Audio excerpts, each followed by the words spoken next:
So here we've got information about the exhibition, a copy of the flyer if you want to take a look at that.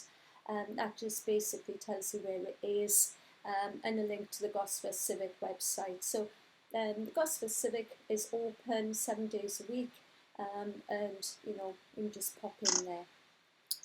And other thing I was going to mention is we've got a range of like summer photo shoots, so a little bit different if you fancy having a go at iPhoneography. We've got some photo walks, local ones, where it's really discovering the hidden features of your iPhone. So it looks very simple on the face of it, but when you delve a little deeper, there's a lot of hidden features. There's a lot more you can do with the iPhone that a lot of people don't even realise. So that's what will be covered during photo walks. The other thing, if you are available Thursday 22nd of July, you may be interested in a coastal photo shoot, and that will be meeting at Seaton Sluice. And so a lot to photograph around that area. It's really picturesque. We'll be doing Seaton Sluice, we'll be doing Paddy's Garden, we'll be doing the beach, and all of that area. So that is just a one-off, and that is obviously for people that know a bit about photography.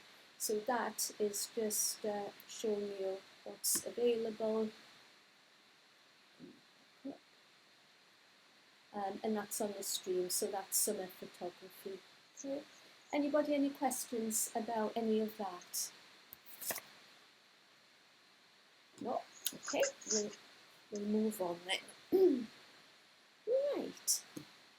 So we aren't using Lightroom CC or Adobe Lightroom this week. We're back into Classic.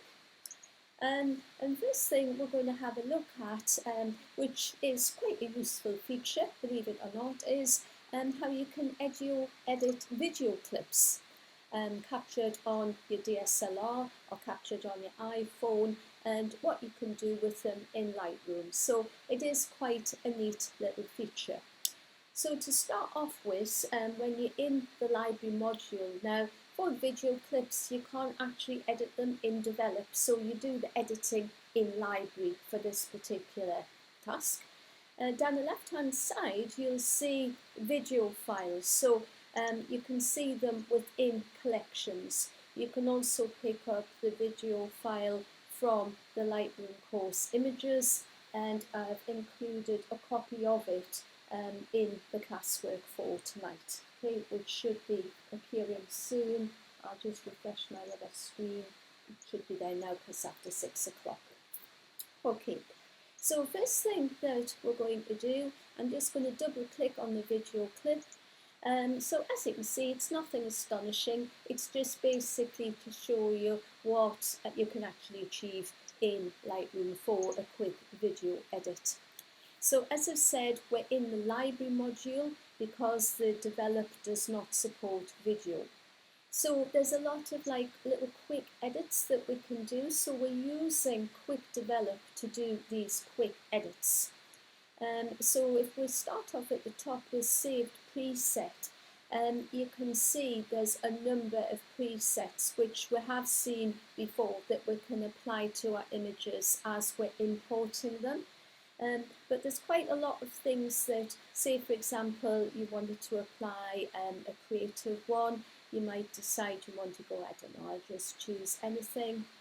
Now some of them aren't actually supported, okay, so you have to be aware that if you choose one of those and you don't see a change here within the navigator, then you'll know that it's not a supported feature in that particular preset. So there is a lot to choose from, and it can just give a short video clip a little bit of a different look from the usual filters that you happen to see. So moving down, we can make changes to our white balance. So the changes you can do are a little bit limited. So you've got auto or custom or as shot. So it's just really the three that you can work with. So if you choose say custom, then you can just use the controls to increase your temperature or your tint. So as you know, temperature and tint make up your white balance. Tone control, so you can get quite a nice tone control just by using the auto setting, and so that works quite well. It sometimes takes a little bit of time for everything that you've chosen to appear as it's rendered throughout the clip, so don't be alarmed if you don't see a change immediately in the central screen. So other things like vibrance, if you need to just tweak that can be done as well. If you wish, you can add keywords, so that can be done too. When you double click on your video clip, then it brings up this little editing panel which we can work with. So you can scrub to certain parts of the video. So if I was to say start from here, where the butterfly wings are open, then I can just go to this little, there's just that little rectangle next to the cog, and I can choose set poster frame, then click play, and then it's just going to play where it's starting with the butterfly wings open. Okay, so you can scrub to various parts within the clip. The other things that you can do, you can say choose, and I'll just bring that back up, then you can choose to capture a frame. So again, that's quite useful if you've taken a nice video and say the start frame, which is usually the one that's really very sharp, the start frame, you can choose to capture a frame from that. So you're capturing a still from the start frame. So again, that's quite a nice useful feature. And then you've got the cog icon, and that will just collapse or expand the panel. So it's not exactly an extensive video editor, but it does the basics that you might need. So you can simply drag and drop a clip that you've captured on your phone. You could use AirDrop if you're using an iPhone. Just import the clip, and then it will go into the video files section, and then you can make those changes and just enhance the video as you see fit. Okay, so that's the first thing that we can take a look at, and that's enhancing video clips, making a few changes in Lightroom. Anybody, any questions on that? No? Not yet. No. Okay then. So that's the next thing to just take a look at. So as usual, if you have a look in Classroom Week 9, you'll see we've got HD video clips in Lightroom. If for any reason you didn't actually get the video clip, you can download it right now if you haven't already done so, and then you've got the handout to work through as well. Okay.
Oh, what do we think of this feature? Is it something that you'll use, or do you think there's better video editors out there? It reminds me a bit of like the video editor on the iPhone, where you can sort of scrub the beginning and the end, that sort of thing. Yeah, yeah. I mean, it's useful, but it's obviously not quite in the same league as your proper video editors. I tend to use what was Sony Vegas Pro. Now it's Magic's Vegas Pro. So obviously those sort of things, and Adobe's got their equivalent, having the Premiere, Yeah, I think it is, exactly. isn't it? Those are obviously in a bit of a different league, really. It depends really what you have to do, you know, if you've got to do anything quite complex. I mean, there is a really good one, you know, iMovie on a Mac. That's excellent for, you know, doing everything that you really need to do, unless you're sort of at high-end editing. That's right. Yes, that's right. I think you've got a little bit more control over your video clip than you have on the iPhone. That's why I like it, you know, for that reason. It's just got in terms of like tonal controls and capturing stills from video. I think it's pretty good. But you know, there are better editors out there. Right. Are we still on with that, or are we ready to move on? Ready to move on? Ready to move on? We've all had a look at that? Okay. Yeah, fine. So what did the rest of you think? I thought it was probably good enough for the sort of things that I would want to do, to be honest. Although I do have access to the iVideo on the Mac. Yeah. So, you know, if I wanted something more, then that's there. But yeah. I would certainly recommend iMovie on the Mac, because I do, you know, some work with YouTube, and all the YouTube stuff I process through that, and it's really good, very efficient. So, you know, you'd be hard pressed to find something as good, you know, without having to pay quite a bit. What about Anne? What did you think? Yeah, video clips is not something that interests me particularly. I never take them, and I don't know, so I might, but yeah, it's not really an area of my interest particularly. So, what about James?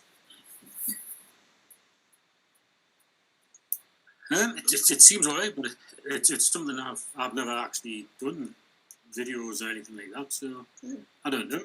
Something to have a look at, though. Do you not use your phone to take videos of things? No, I haven't. Not really. No. Okay. What do you think, Emma? I'm kind of the same. I haven't really done many videos, but I have actually recently decided to take more videos. So this will be helpful. So yeah. Okay, right. So that's interesting.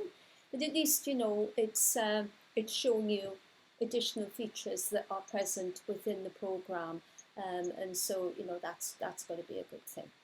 Right. So done that. I'm just going to go back now to Lightroom Pose Images. And the image that we're going to work on is cross-process technique, is the technique, and it's the image of the little boat. So I'm just going to bring that up now, and then just press D to take it into the develop module. Okay, so we can do a little bit of work on that. So this cross-processing technique results in quite a dramatic colour change, because it's basically mimicking what you would do in the dark room when you were developing film using basically the wrong chemicals. So you would get some rather strange colour shifts, shall we say, but they can be quite attractive. So again, you can decide if you like this technique and maybe explore it further. So we've got our boat open in the develop module, and we're just in the basic panel. And so immediately going to make a change just by clicking in temperature and we'll just change that temperature. So that's obviously a global adjustment, and then it's going to just go negative with the contrast. So we're just sort of starting to move things around a bit. We'll bring back some detail in the sky, and that's just really starting to happen because there's quite a lot of highlight detail missing at the moment. So we'll just select that highlight slider, and then as we take it down, you can see the effect, the colours coming into the sky, and it's really nice to see that that detail's been recorded. Okay? So we'll just take that down, round about anything from 90 to 97 will work well there. And then we have got some underexposed areas if you look closely at the boat, and so we need to show detail there. It's always important to show that detail in the shadows. So if we go to the shadows and just increase that, so again it looks as if it's counterproductive because we have sort of brightened things up, but we have got that detail revealed now. So for the mid-tone contrast, we'll select clarity, and the clarity will be increased as well, anything from 50 to 55 or so. And that just brings in that mid-tone contrast. And then we'll go to vibrance, and that's for subtle reduction of colour, and then we're just going to go negative with that, anything from 15 to 20 works well for that. So we now need to think about bringing detail back into the sky, and so to do that we'll just choose our graduated filter, and just so that nothing untoward should happen, double click on effect, and that will zero everything out, just so there's no shocks in store. And then holding the shift key to keep everything straight, we're just going to drag down to the horizon line. Okay? And then once we've done that, we can make necessary changes. So exposure, we'll take that down. So don't be alarmed as the colours start to change, it's all part of the process. Contrast we'll take up. And again, crank up the clarity.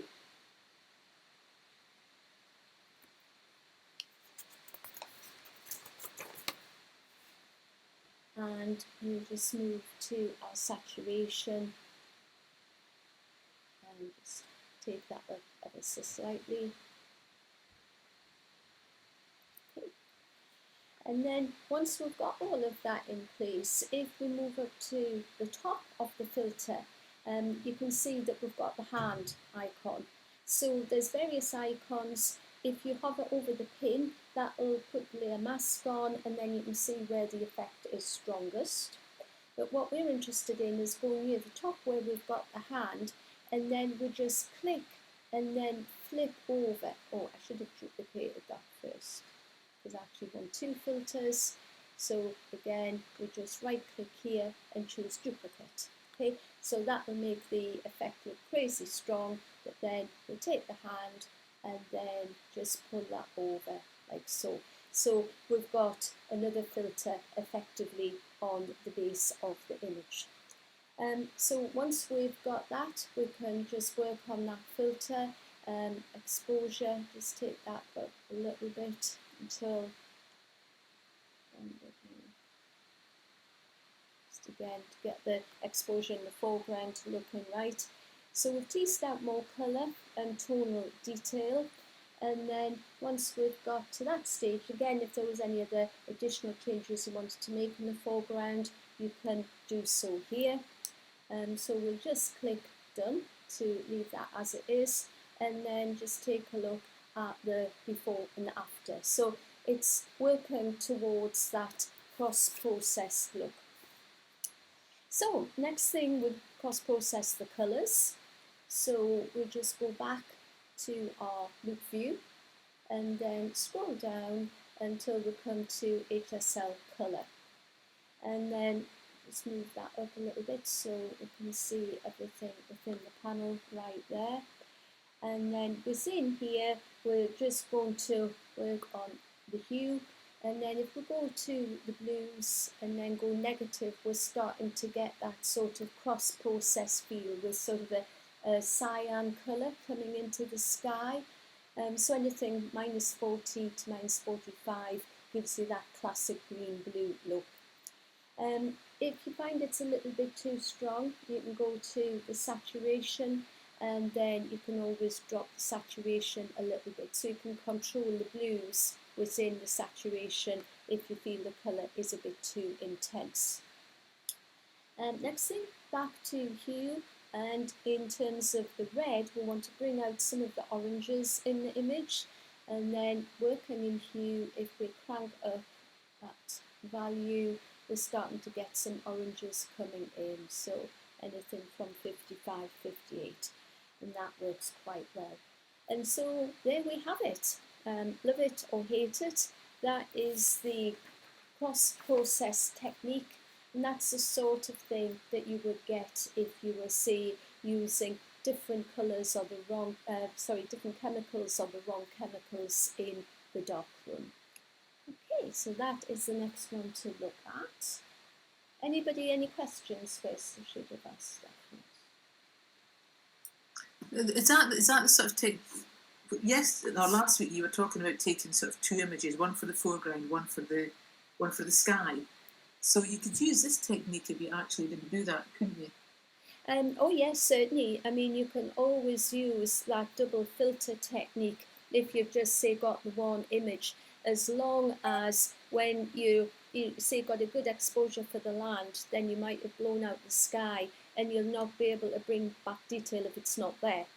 Right. So that's really why, to cover all the bases, to get the maximum detail in your images, you would do one for the sky and one for the land. But if if the conditions aren't super bright, if it's just, say, like a reasonable sunrise where the colour's just coming in, or sunset and it's not too bright, certainly you can get away with just, say, bracketing and, take the three images, and then maybe, you like the one that's slightly under, or even the correctly exposed one. But it's always a good technique to have at your fingertips, this one. Okay, so everybody happy to have a go at this little project?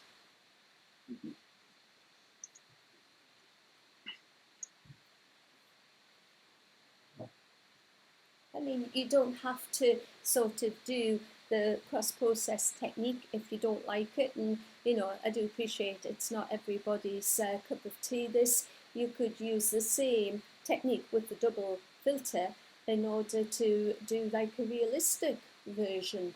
And don't forget, you can always have more than one version of every image. Just right click on it in the film strip and then choose create a virtual copy, and then once you've done that, you can just have like another version and say have one black and white, or there's quite a lot that you can do.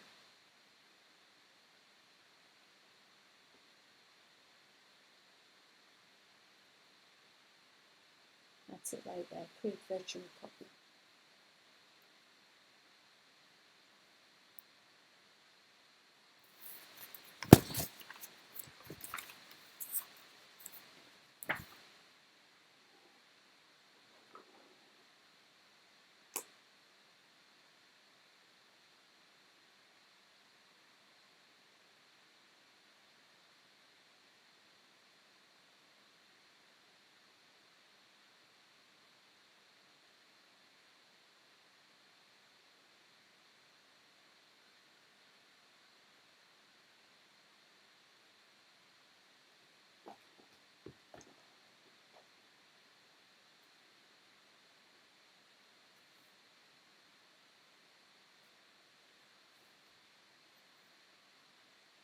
So how many people like this technique as a matter of interest? I quite like it, I must admit. It's a bit different. Yeah.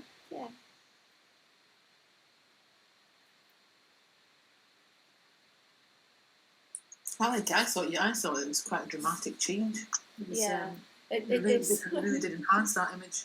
I mean, when it starts off, it's just like a typical white sky day, you know, that you get all too often, and then that detail has been recorded. So if you look at what you start with, it's pretty nondescript, and you know, you can just end up with something that's a little bit different.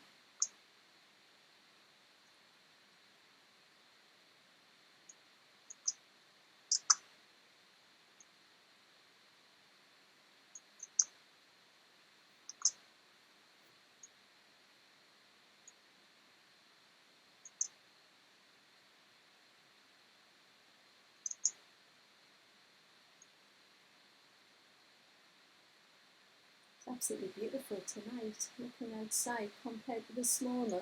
It was dimming it down. Yeah, it wasn't nice this morning. No, it's looking good though, isn't it?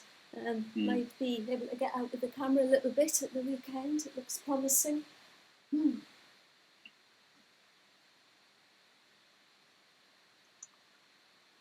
Not quite as hot as what they're having over in California at the moment, though, thank goodness. Oh It's no. a bit crazy over there, isn't it? I mean, I like hot, but I like air conditioning as well. Yeah, when it's over 50 degrees, that's a bit too hot. Yeah, that is just a little bit too hot. We had that in Portugal one summer, and it was crazy. 50 degrees. Yeah. No, I don't think I would like that. No, it's but it was always cooler at night, so you know that wasn't so bad. It was just sort of the midday heat. It shot up to 50. Yeah. Those type of holidays just seem so far removed, though, don't they, when you think about it? That's right. Yeah, well, Stephen's wanting us to go across. He's been on the roads today. Oh, really? Yeah. Are you going to go? Probably. He's on about booking tickets for the beginning of August, 9th of August. Oh, lovely. Well, if you can go, I bet you really want to. Oh, definitely.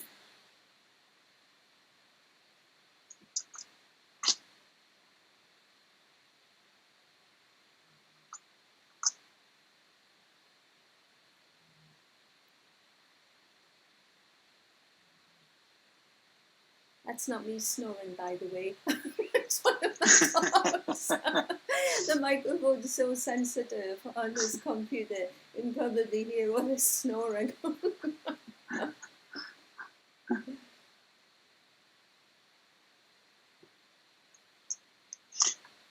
When you do the cross-processed colour bits, do you still have the gradient filter still on, then? Or have you switched it off at the point where you go to the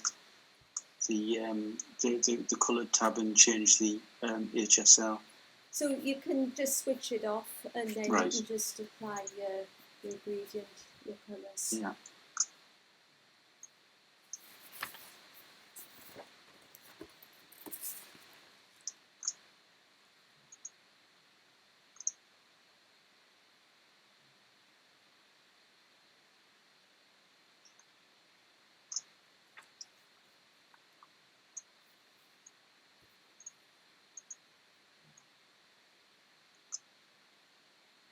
And you can do it on all sorts of things, cross-processing. It doesn't just have to be sort of a classic image of a small boat on the beach, you know, it can be anything.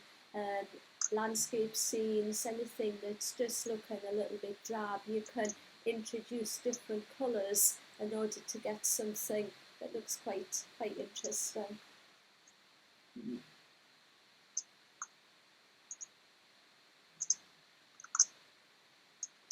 Yeah, it makes it look a bit different, as you say, doesn't it? Yeah.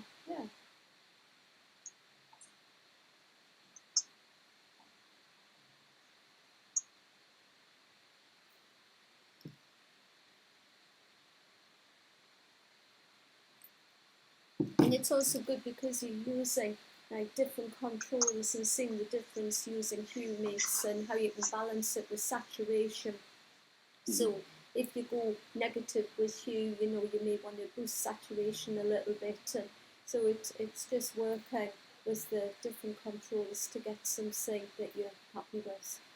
Mm-hmm. Mm-hmm. Yeah. Yeah, it certainly makes a big difference to the picture, that's for sure.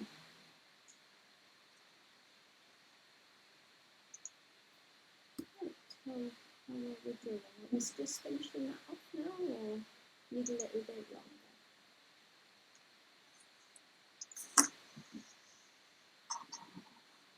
I've finished it, but yeah. You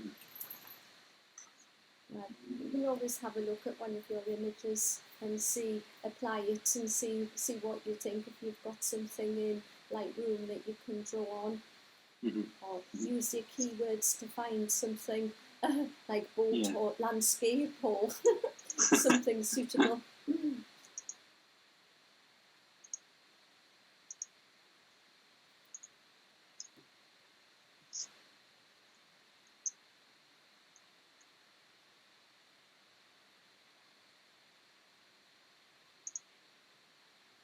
It's always much more fun applying these techniques to your own images. You just seem to, I don't know, get fired up over it more than using provided files. Yeah.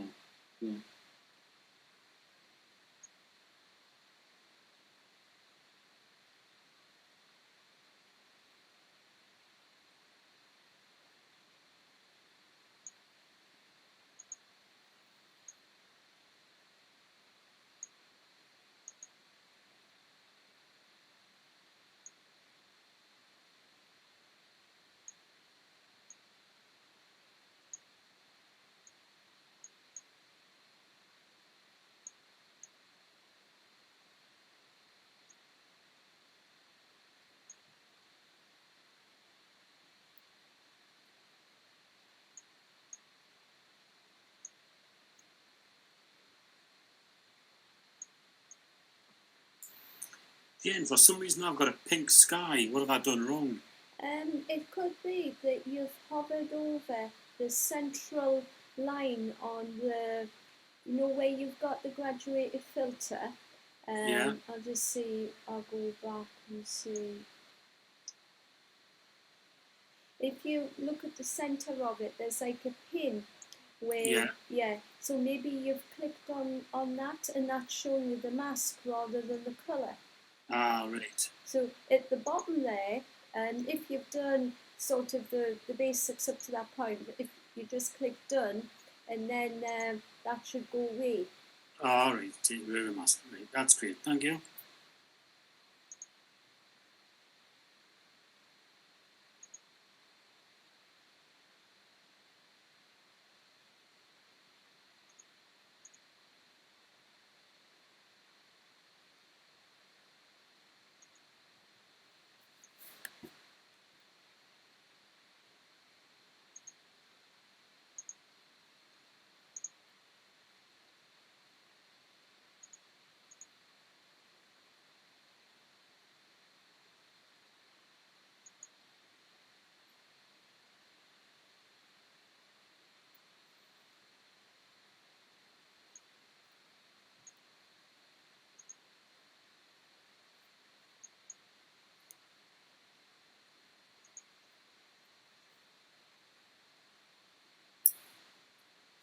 Jane, Yes. my version here of Lightroom Classic froze and then closed itself, and now it won't reopen. Now, I think I had this problem once before in between the classes, and I looked it up on the internet. I can't remember what the solution was. It was something to do with the extension or something. It's saying, I'm getting a dialog box saying, the Lightroom catalogue named Lightroom catalogue cannot be opened because another application already has it opened. Right, okay. Do you think it might work if you shut everything down and reboot the computer?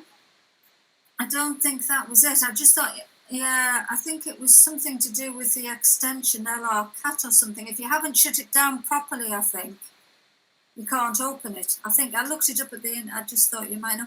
I looked it up on the internet at the time. And, so you have you got a Lightroom menu? Can you do like file, open catalogue? I just can't open it now. It won't open it. I'll look it up on the internet again. Okay. It just sort of froze, and then prior to that, I'd been having trouble with the bit where you had to do the. I'd got as far as doing the duplicate. Duplicating the filter. Yeah. And up to that point, I was fine, and then somehow at that point, I came unstuck. Right. So the message is saying that unable to open catalogue.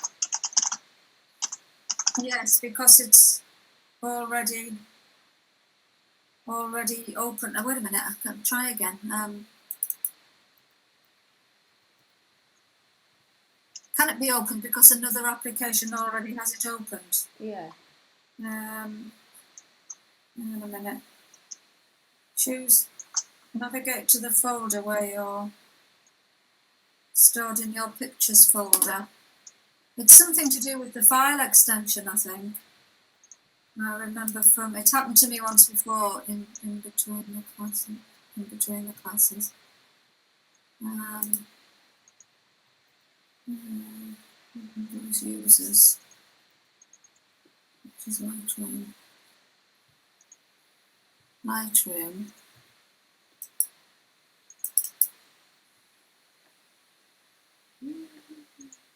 Yeah, so it's saying open your Lightroom there's folder. one. It says yes. If you go to Windows, Users, Pictures, Lightroom, it'll have several files, but there's one that says lock. Yes. At the end, and you have to delete that Delete the one. lock dot. It's a dot lock file. Yes. And then you'll be able to open Lightroom normally. That's it. Yeah, I knew that I did that last time, but I couldn't remember. This is like everything on a computer. You can remember, as long as you're using it regularly. Yeah, that's right. But right, let's see if that helps.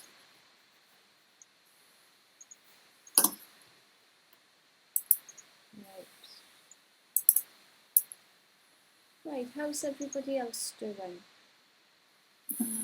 Is it okay, or we're running into problems? Yeah. It's all right? Okay. Yeah, it's fine. Fabulous. Right, we'll move on, and I'll go over it again for you, and the next one, if needs be, just if you get your Lightroom sorted It's out. opening again now, yeah. Fine. Yeah.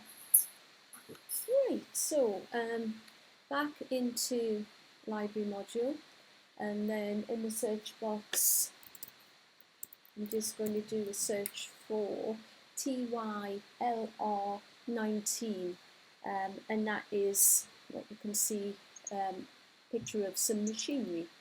And so once that's been searched for, I'm just going to open it into the develop module. So we'll just close down the HSL panel and open up our basic panel, and we're going to start off with the temperature.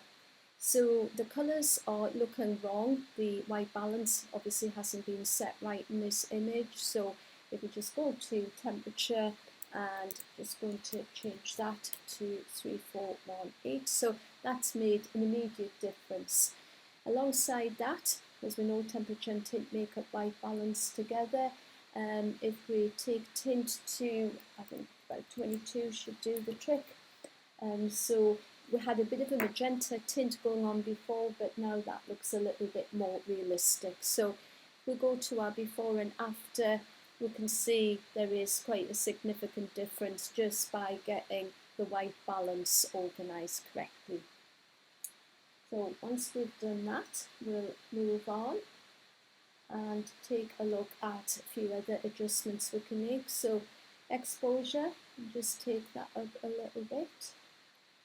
And this is just really to bring in a bit more detail into the shadows. So increase that exposure. And then if we pop on the highlight clipping warning, we can see where areas are actually blown in the image.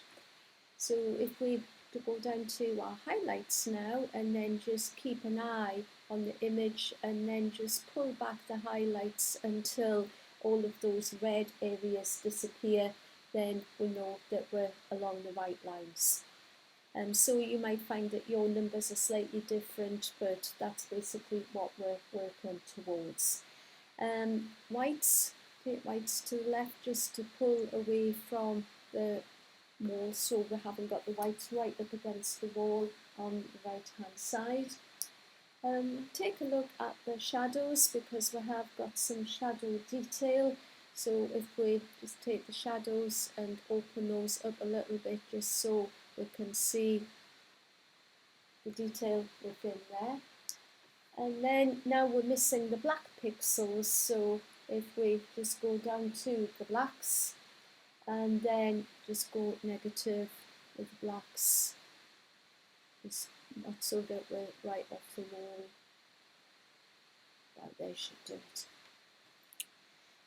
Midtone contrast needs to be looked at again, so if we go to the presence section and then just take that midtone contrast up, bring some detail into the machinery, which wasn't really obvious before, and that looks a lot better.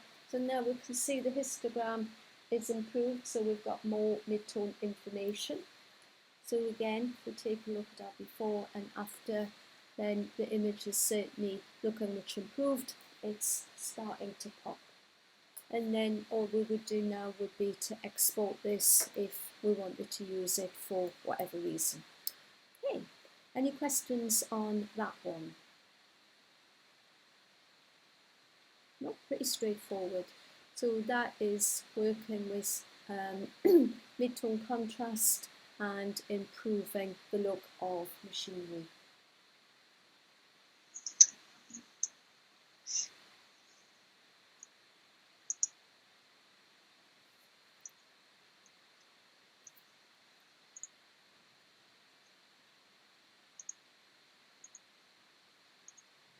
The other tool, of course, we could have used would be the white balance selector, and that would be another way of getting that white balance correctly set. If you weren't sure, just by clicking on a neutral within the image, it's another good way of doing it, and can be quite quick.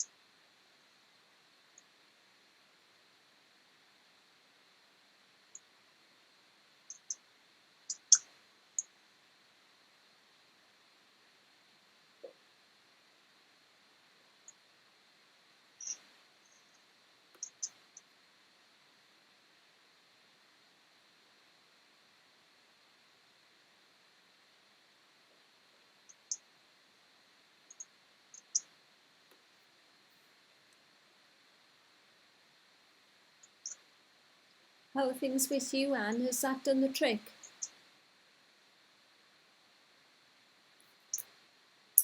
Yes, it opened up again and it must have known what you were doing. This was really bizarre because it opened with that very photograph of the machinery in the development. So there's something a bit concerning going on there. There is. It must be telepathy between me and your machine. I thought, crikey, has she taken control of my machine? It was a bit odd, but anyway, yes, that's fine. Yeah.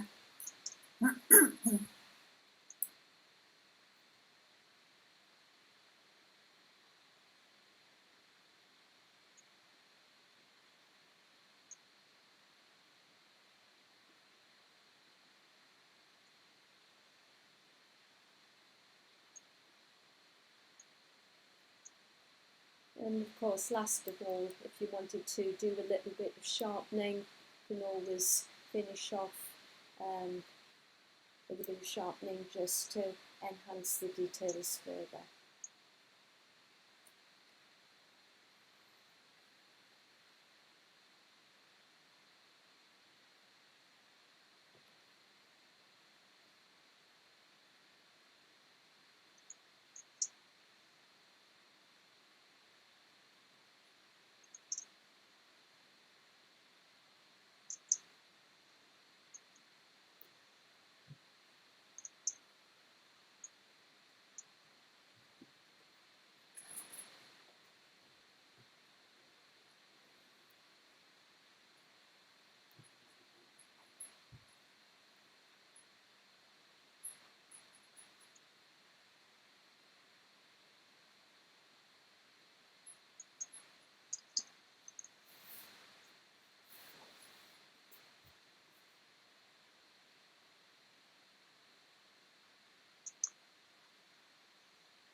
Jane, when you're sort of adjusting the highlights and the shadows, the whites and the blacks, is there a particular type of shape you sort of want to be trying to get in terms of the histogram? Is there sort of something you Well, it's, you know, when you're holding down your Alt key, Yeah, then you yeah. can sort of adjust things so that you don't get the burnout unless you're going for extreme contrast.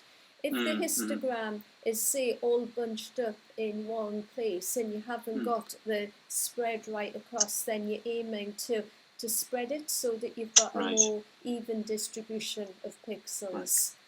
Right, okay. Got So, you. yeah, that's really what you're looking for. And the same with the whites and blacks. So it's always like the tonal controls that you go to first. You know, if it's, say, one of your own good quality raw files, that's really what you're working with. You shouldn't have to touch exposure and not really contrast either. It's all that these here. These are the important ones. Yeah. Right, okay. Yeah, that makes sense. And then, you know, just switching on those warnings is really useful just in case you have gone a little bit too far.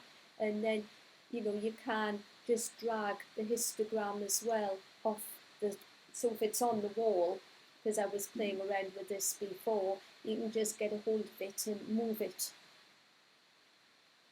Oh, right, and then So, it just obviously changing the sliders dynamically. Then you can see, so as I'm dragging, the black's moving. Yeah. You know, that's another way of doing it. If you just want like a very slight movement, so it's not on the wall, then you just, you know, get a hold of the darks or the lights and just drag. Okay, thank you. It does make a big difference to the photograph once you've changed those settings. Though. Oh, yeah, it's a massive difference. It's a bit like if it was a JPEG using levels, so once you just sort of get the tones right, you know, the whole image starts to look so much better straight away. Yeah, that's right.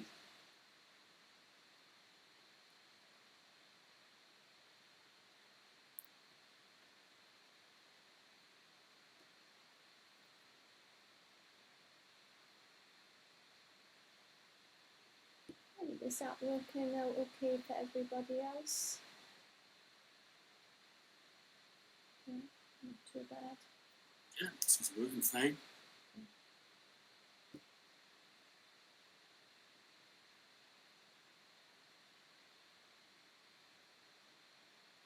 Hopefully Lightroom is less of a mystery now.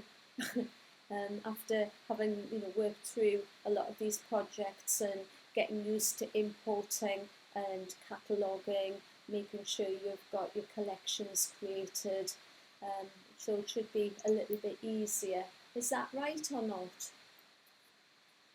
Yeah, definitely. Actually, Jane, there was one question I wanted to ask, because I'm going to intend going through all of this in the summer. The week when you were doing about the Painter tool, I think you mentioned something about being able to delete or eject certain images. Can you do that so you haven't got thousands of pictures that you don't really want? Yeah, I mean, you can just see, you know, as you go through, if you show what's in a collection, you can just simply go through and press. So I just go back and take off that filter. So, you know, you can go through and just press X, and so that's rejected. And right, then, it's just as simple as that. Yeah, so you do that, and you can use the Painter tool to do the same. So you can spray all the ones, you know, as you go through that you want to reject. And so now it's got a black flag, it's rejected. And then when you're done, you just go photo, delete rejected photos. Right. Or on a Mac, it's like Command and Backspace. Windows, it would be Control and Backspace. And then you can just get rid of all those ones in one fell swoop. So this is like, you know, part of your digital workflow as you go through. So you've got all your images displayed, and so you might want to work like in full screen view. So that would be F. So now obviously full screen view, and you can go through and you can apply the same thing you know, you can just sort of do X for reject, but you've got the bigger picture to work with. Mm-hmm. It's just that I imported them all sort of from my flashcard, and I've got hundreds of photographs of trying to drop biscuits into cups of tea and things like that. But I mean, I should have just deleted them before I put the flashcard in, really. So I just want to get rid of them because it just clutters you up, doesn't it? Well, if you say opened a collection, you could just, you know, press, well, I've pressed Command A, you press Control A, and then you can just press delete to get rid of them all.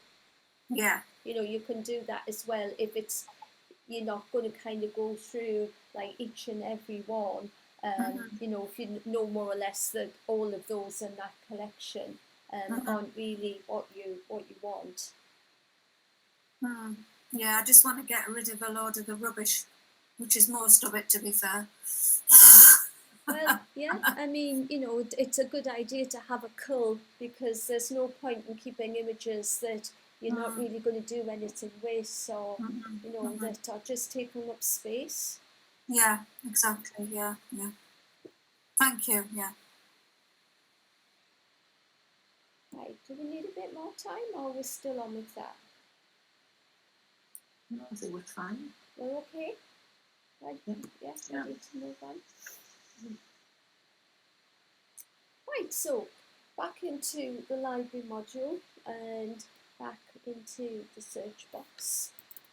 So this time I'm just going to pop in my search criteria, TYLR12, and I've got this sort of a high dynamic range, it's a really wide dynamic range I should say, in this image, this coastal scene. So if we bring that up, we can see that, just go back.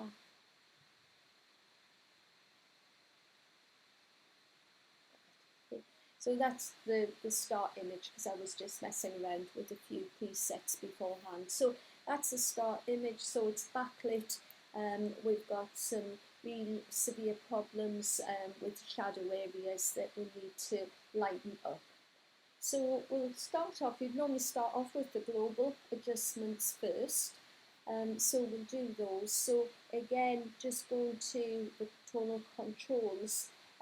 There's no pure blacks. So we look in the histogram, we can see up against the wall, there's no pure black. So as I said before, you can either click and drag your histogram. So as I'm dragging, you can see the black slider is moving. So that's, you know, another way that you can do it. So I'm not going so far. So say I go too far and then the clipping warning appears. So I just pull back so that it's more or less where it should be. So -23, -24 is about right for the blacks.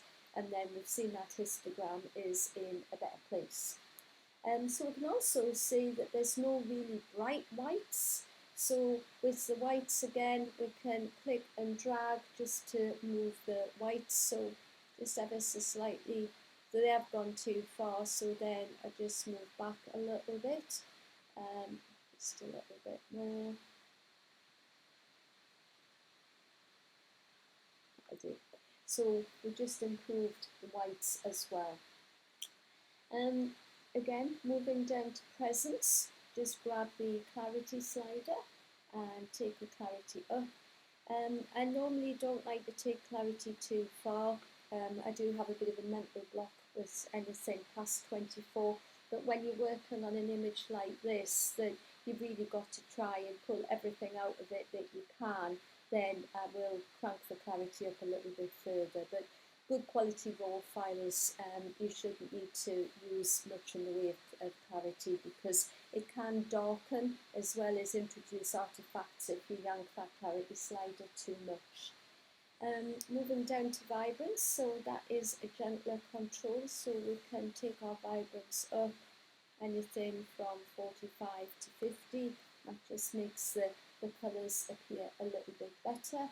So we still have the problem with the rocks. So this is where we move from global adjustments to selective adjustments. So next I'm just going to press K on the keyboard in order to bring up the adjustment brush. So working with the adjustment brush, if we go to where it says custom, then we can come down to a preset, and the preset is dodge. As you know, dodge is to lighten. So if we choose that preset, all it's done has taken exposure up by 1/4 of a stop.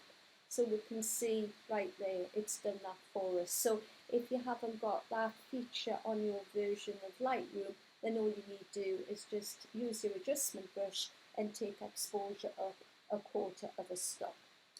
And then what we're going to do is basically, with the brush selected, I'll just make sure that my brush isn't on B. So moving down to the base of the panel, you see we've got an A brush and a B brush. So the B brush is to erase. So if you make a mistake, then you can go on to B and then you can take out the mistake. So if you're using erase, the brush tends to be quite a bit smaller to get into the tricky areas. The feather, I'll just take down a little bit. Density always stays quite high, and just take down the size a bit. And so working just within the confines of the dark areas, I can just paint. If I want to see where I'm going, I can just show the mask overlay, and then that's quite good because you can see any areas that you're likely to miss. Now, the good thing about the adjustment brush, it can actually work wonders, and you can just go back and just add anything in addition that you need to do. It does like areas of high contrast, so you can paint more freely where you've got the darkness of the rocks against the really bright sky, which is sort of super bright there. I've got auto mask ticked as well, and so what that does is it does help you when you come to do the painting.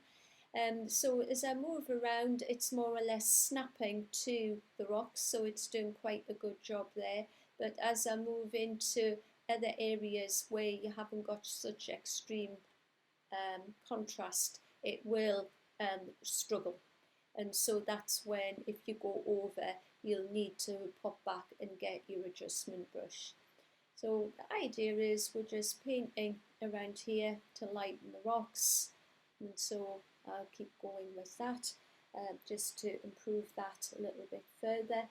Once we've done the painting, we can apply to that mask area what we actually want to do. So I can take exposure up a little bit more, take off the mask overlay so we can see the effect. And then if you go too far though, you can see that you're starting to introduce artifacts. So you can lighten the rocks. Obviously this would work much better if it was like a good quality raw file. So I'm not going to go crazy with exposure, so just enough to bring in some detail into the rocks, which is obviously much better than it was before. Go down to the shadows section, take the shadows up, and a little bit of clarity as well. So we're starting to bring that detail into the rocks that wasn't there before. And you can, as I said before, where you've got that pin, where the pin is, you can click just to see where you've painted if you need to go back and then make some additional changes. So work our way down, and again, if you need to erase anything, you can just choose a new brush and then choose the eraser brush if you want to rub anything out, and then you just move down a little bit further. Once you've worked your way through on all of these rocks and over here as well, you can just click on done, and then that's that task complete. Okay, that's the next thing to take a look at, using the masking in order to improve backlit images where you've got heavy shadow detail.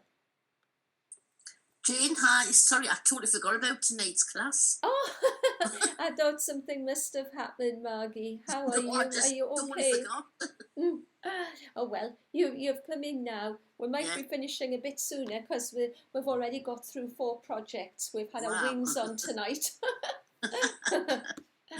I'm just going to do the projects. Okay, so we're just doing masking and adjustment brush. We've done cross-processing. We've looked at video clips in Lightroom, and we've also looked at mid-tone contrast with the machine. Right. Right, I'll get cracking on this one now. Okay.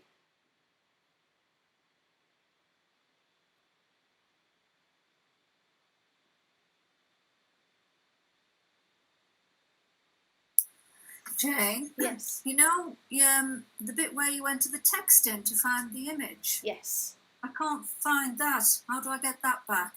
It's disappeared. Right, so if you just go back into library and you've searched for TYLR12, just Yeah, go, that's the bit I haven't got. Oh, wait a minute. have you clicked on text? It's come back. I was being Ah. stupid. It's all right. I had just one image. I think you need to have the grid view, do you? Yeah, so Yeah, it just yeah. you probably had the filter on from before. If you just click it to close it, X out of it, then you can go back to your normal library view with the grid. Yeah. Yeah, thank you.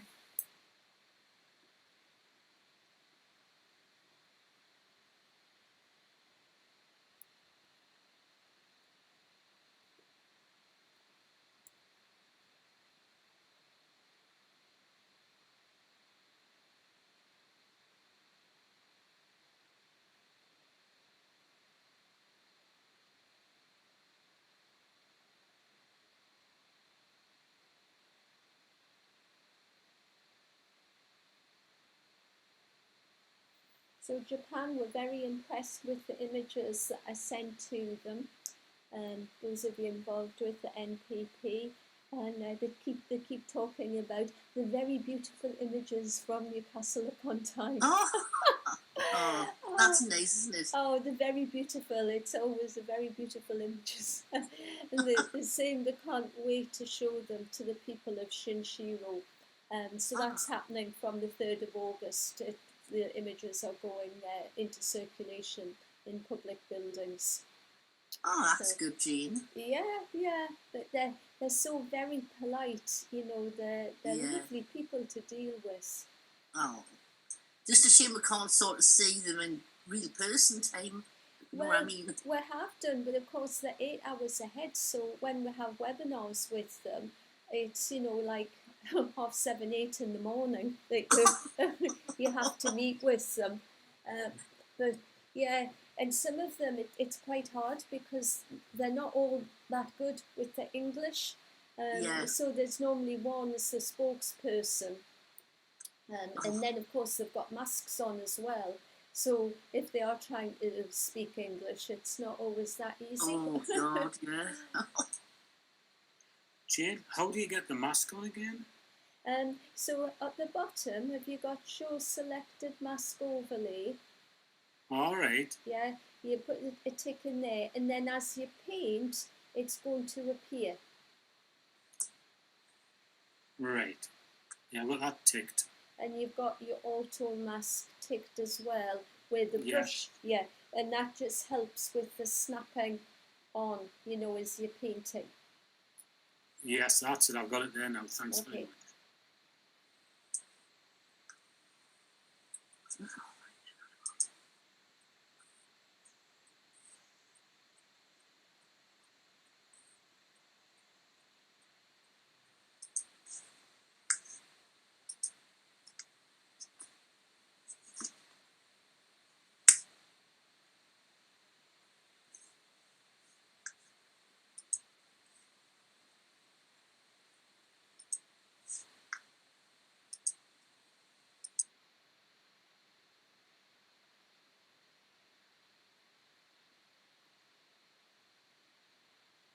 Has anybody got any images like this that they would need to fix? Where you've maybe taken something backlit? I have, Jean. I've got loads of big rocks and similar to this picture, but mine's much worse than that. Well, sometimes, yeah. Go ahead, Maggie. I was going to say, I've learned not to dislike really bad pictures, because when I've thought some's been bad and I did the edit, they've come out really quite all right. Yeah. It's the beauty of raw files, you know, all that data is recorded, and sometimes they look absolutely dreadful because they've had no sharpening or any improvements, and just a few little tweaks, and it's amazing what you can bring out. It is. It makes a big difference, so doesn't it? It's fabulous.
This is being recorded, Maggie, so if you wanted to see the start, once it's been processed and uploaded to YouTube, you'll be able to run through it again if you want.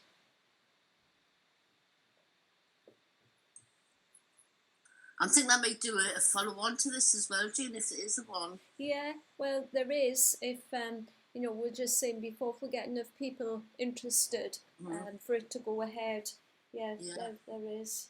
I think it's good to have a refresher, because there's been things that I absolutely forgot all about in Lightroom, you know, and the good tools to use. So I think I'm going to do one more. Yeah.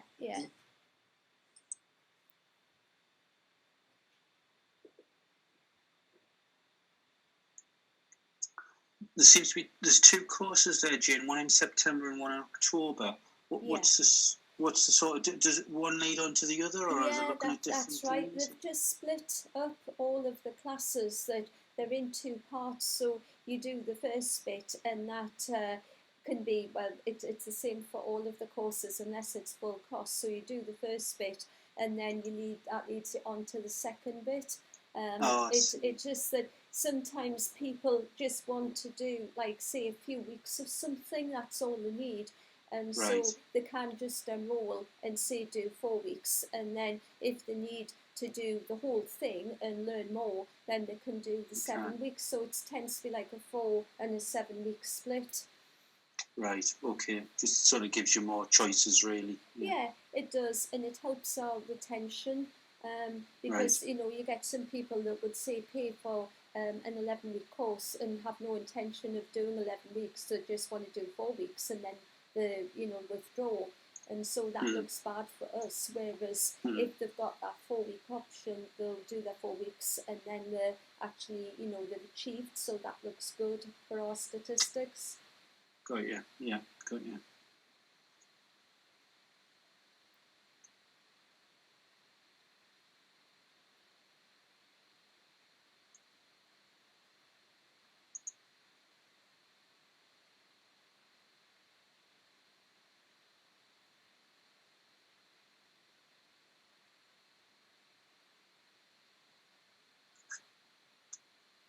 This isn't really such a good example, this quality file that we're working with. If it was a raw file, there would be way more data you could pull out of the shadows than we've got with this one. So, you know, don't sort of think, oh, it's maybe not as good as it could be. If it was a raw file, it would be, you know, 10 times better. Mhm.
We'll be able to access all of this classwork and files and everything during the summer.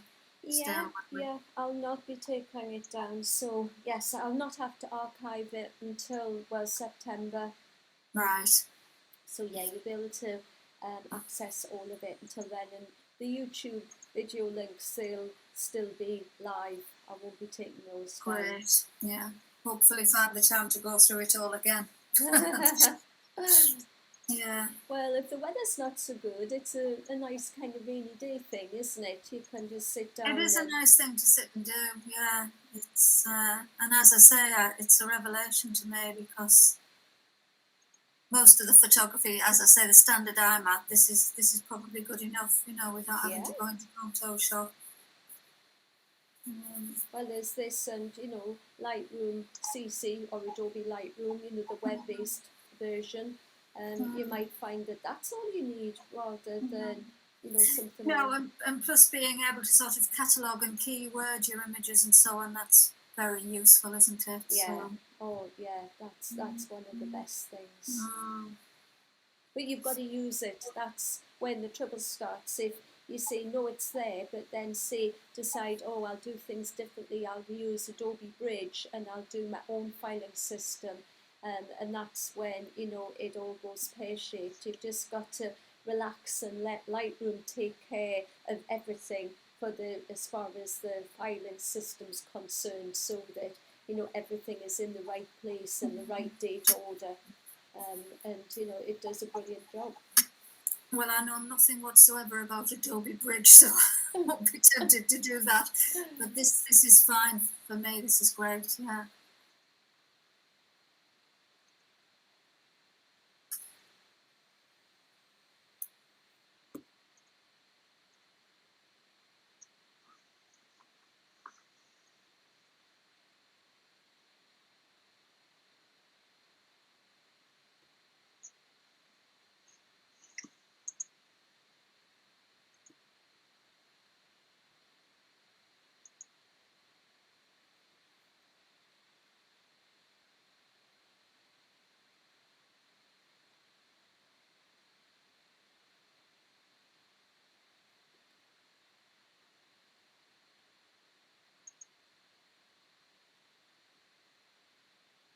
And before we finish tonight, do you want to just have a quick look at the book module, just so you know what it's actually for, if you want to compare it with, say, Photo Box or one of the other book creation sites. So if we just pop into the book module, what you would do is, the easiest way is just to create a collection first, and then prepare all of your images in advance that you wanted to use in the photo book. So once you've done that, and then you would have, say, the images along the bottom of the screen. So I've created a book collection here, and so there would just be, say, 5 images or so within that collection. Then on the right hand side you can see basically what the options are. So this is what you can create: either a blurb photo book, magazine, which is just like a magazine layout, a trade book, which would be something a little bit more technical, like a technical type of book, a PDF or a JPEG.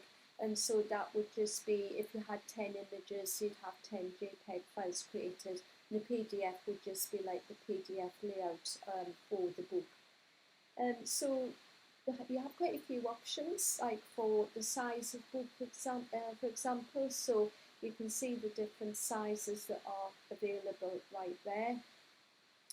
And whether you want a different type of cover, a hard cover, soft cover, a flat lay, all of that. Premium luster is excellent paper for printing. So it's not like a matte, and it's not like a gloss. It sort of has a little bit of a gloss to it, but it's a really lovely type of paper, and that's what we tend to use for RPS image printing, premium luster. If you have the logo page, then that would be with their logo on, and that makes things, so if you choose logo on, the price is discounted. Okay, so up to you if you wanted that on. And then it gives you like a running total of how much the book is going to cost.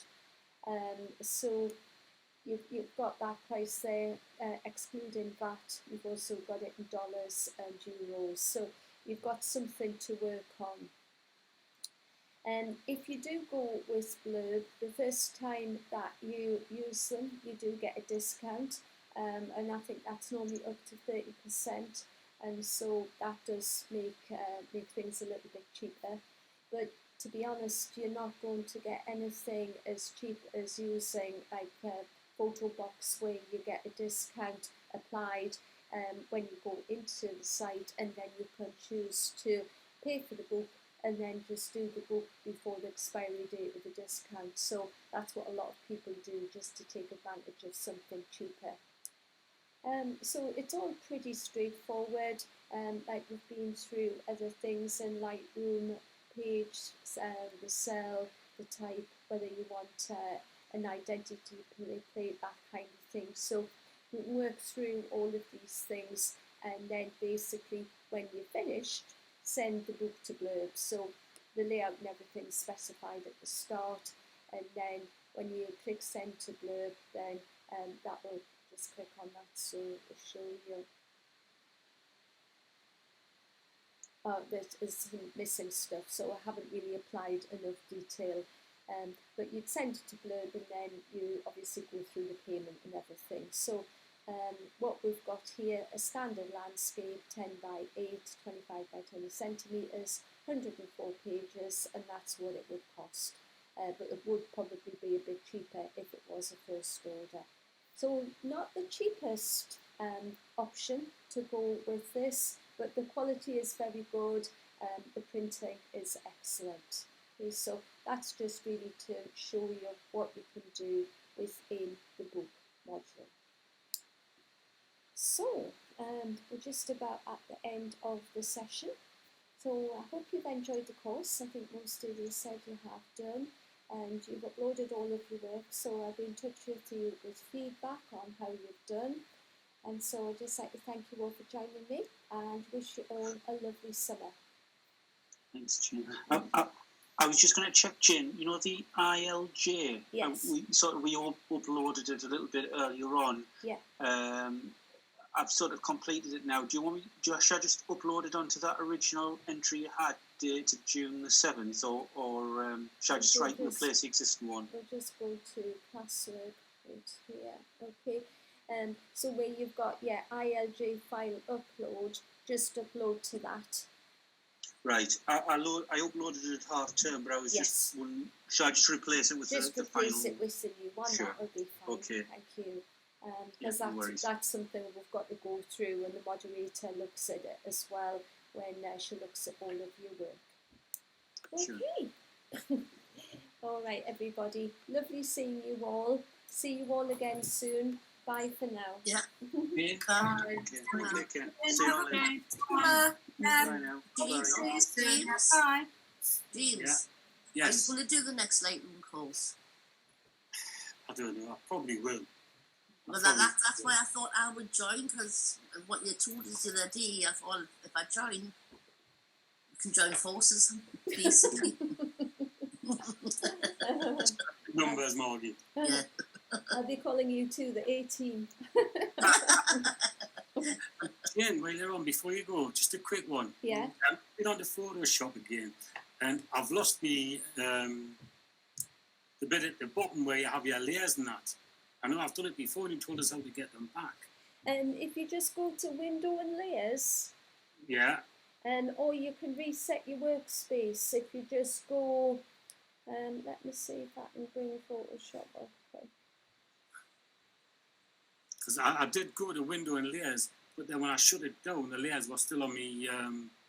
Oh yeah, that's happening with everybody. It's when you close Photoshop down, the layers panel is left behind, and then you've got to close it as a separate thing. So yeah, I have that as well, and it just seems to be a known feature that they haven't fixed yet. Open on Photoshop. So if you reset Essentials, then that will reset your whole workspace. Reset Essentials, right. I'll show you in a minute, right? So if you go top right, with that little, if you click on that, then you can choose to reset Essentials.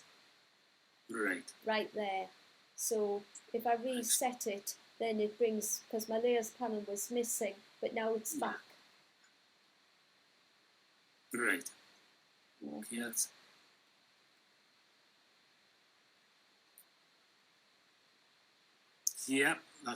done it. Okay.